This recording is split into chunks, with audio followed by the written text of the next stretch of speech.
A special significance is attached to each piece of regalia. The jewelled sword of state is presented to the Queen by the Archbishop, who bids her use it for the punishment of evildoers and for the protection of the law-abiding. Her Majesty moves to the altar to offer the sword, signifying that the Crown places it at the disposal of the Church.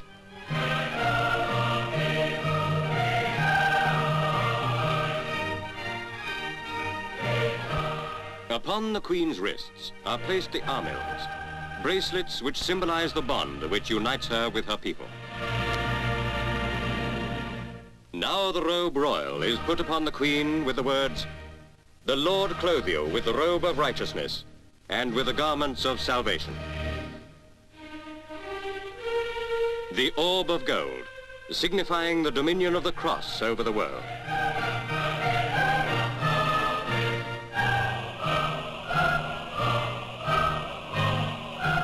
Count Woolton, as Chancellor of the Duchy of Lancaster, offers the glove, symbolizing gentleness in levying taxes.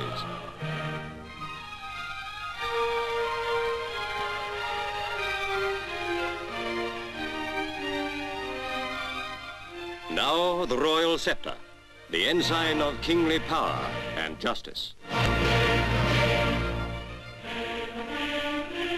The rod with the dove, signifying that equity and mercy are never to be forgotten.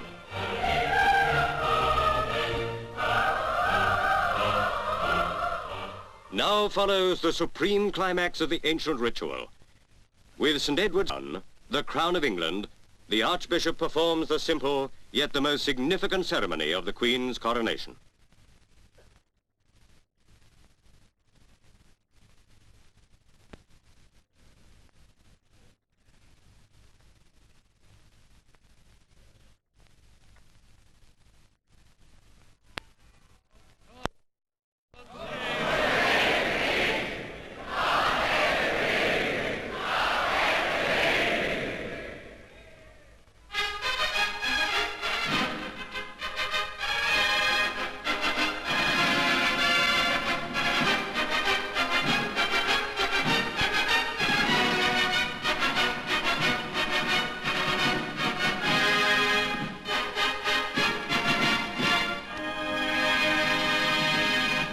Thus elevated by the combined power of church and state, the Queen moves to the throne to receive the homage of her princes and peers.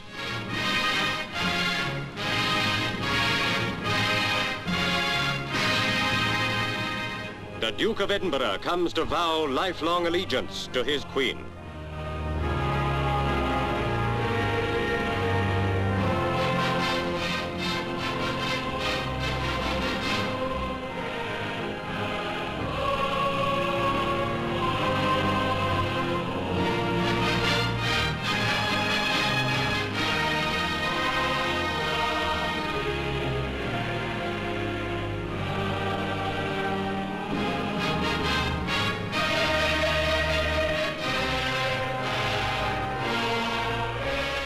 The homage draws to a close, and following the celebration of Holy Communion, which forms the framework of the service, the Queen moves for a short recess to St. Edward's Chapel.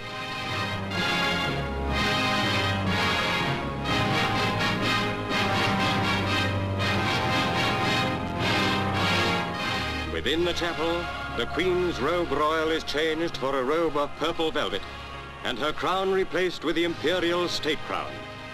When she appears to join her procession, the service of coronation has ended.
The 9 processions which accompanied the guests of the Abbey join into one enormous column to advance before Her Majesty on the journey back to the palace.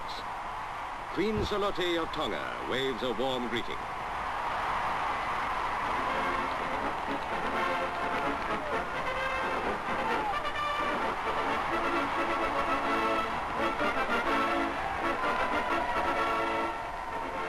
Up Whitehall heads the procession.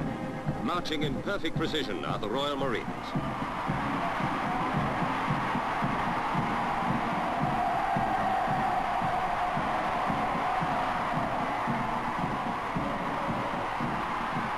Through Trafalgar Square moves the coach, on towards Piccadilly, the first stage of the extended route through the capital.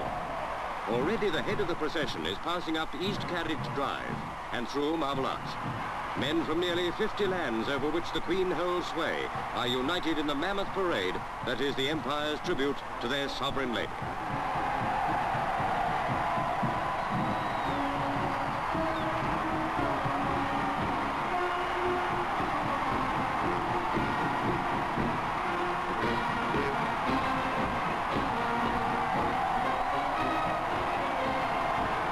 Riding in the great procession are 4 field marshals, Montgomery, Ironside, Alexander and Auchinleck.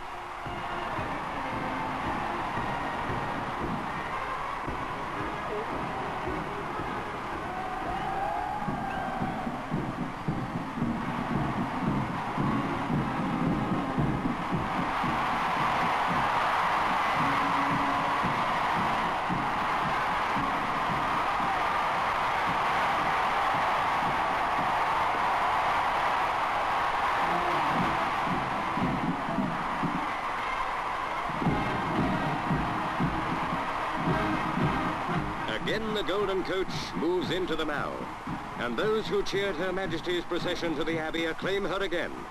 Elizabeth, the crowned Queen of Great Britain and the Commonwealth.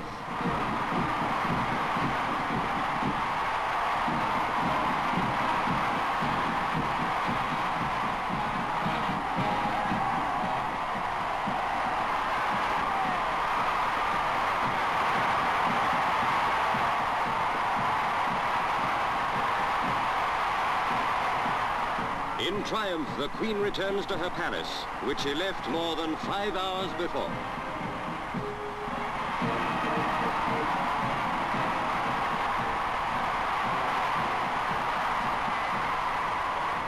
As the coach moves away from sight, the crowd surges forward in a spontaneous gesture of affection.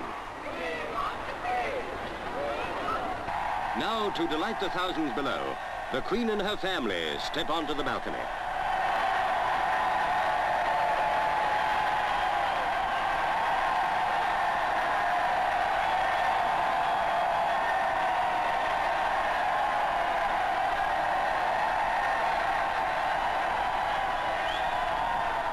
And with what pride shall those who watch recall in after years, I saw the Queen on Coronation Day. The royal party glance up as squadrons of RAF jet fighters sweep past in tribute.